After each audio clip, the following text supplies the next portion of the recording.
Well, Nick, it has been 19 years since Lakewood has beaten Heath, and tonight the Lancers had a shot to stun the Dogs. Last season, Nelsonville York finished with a record of 5-13, and they really wanted to bounce back from that.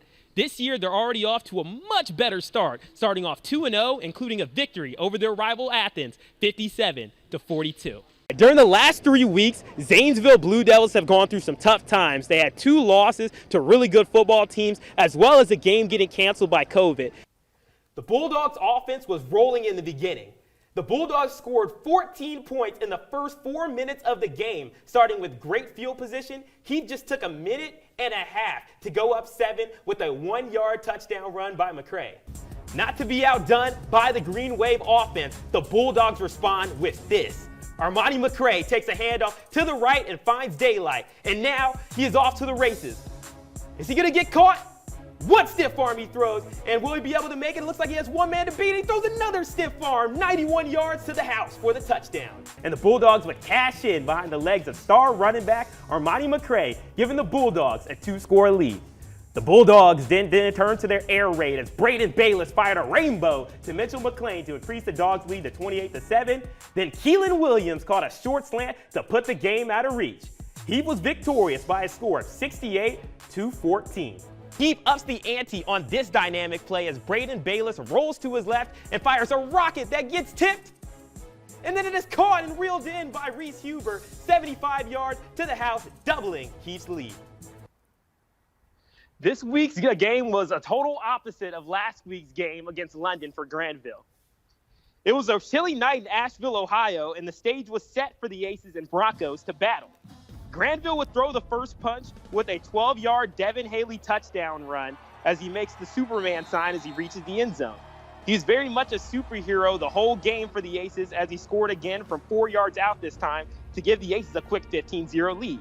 After that play, Western Brown would come alive on their next drive as Drew Novak found the end zone to decrease the deficit to 8 on this read option run. After trading touchdowns, Granville's Tyler Ernsberger rockets a 38-yard touchdown pass to star wideout Christian Hilton before halftime to increase their lead to 29-14. Then the Aces would build on that lead with an Ernsberger 59-yard touchdown strike to Miles Eckenrode to try to create some separation from the Broncos. Western Brown would continue to stay in the game into the fourth quarter, though, as Matt Fry catches a pass on the post corner pattern from Novak to make the score 50-42. However, Devin Haley iced the game away for the Aces with a 50-yard dash to the end zone. Granville would go up 57-42 and ultimately win 57-49. Yeah, it seems like a high-scoring affair. How was Granville able to get off on such a hot start? For the Aces, it was all about turnovers, Nick. Both teams came into the game with prolific offenses, so winning the turnover margin was going to be critical in this game. And Granville won the turnover battle today 3-0. 2 of those turnovers happened in the opening quarter, with one pick from Caden McDermott and the other from Miles Eckenrode. The Aces went on to score off of both of those early turnovers and built a lead that they would keep the entire game.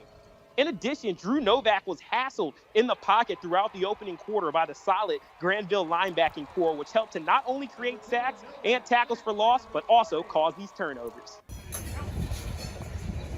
Being able to do anything for 80 days is quite a challenge, but to string together 80 days of catching 125 footballs is beyond commendable.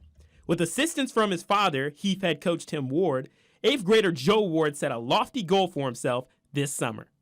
Words really can't describe the feeling of pride that I have towards him.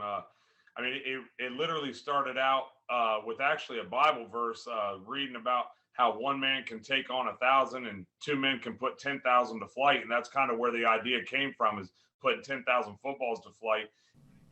Although it was challenging, Joe internalized this quote and went to work, making catch after catch all throughout the summer.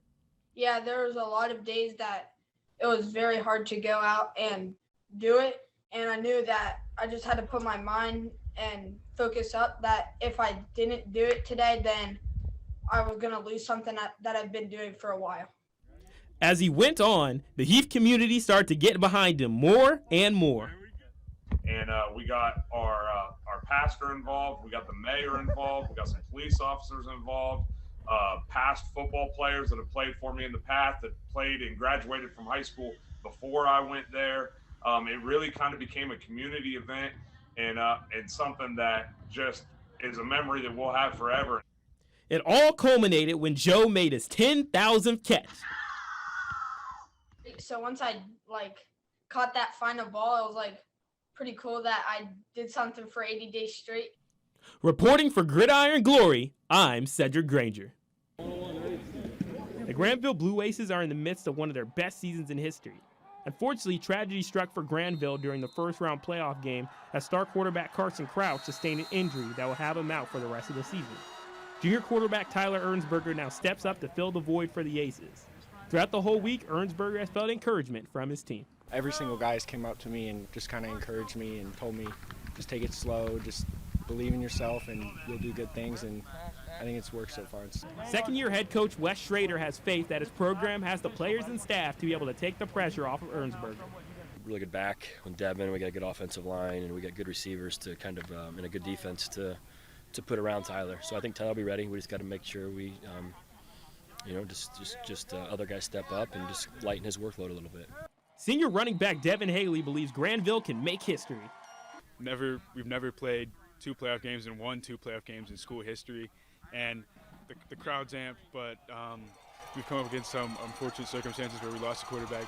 But the fact that everyone here is still confident is a really great boost, because we know we can still do this because we have the guys and we have the coaches. The DeSalle Stallions, who defeated Granville in the playoffs last year, stand in the way of history for the Aces. Although Friday's game will be their biggest test to date, Granville feels ready to take on the challenge. Reporting for Gridiron Glory, I'm Sedric Granger.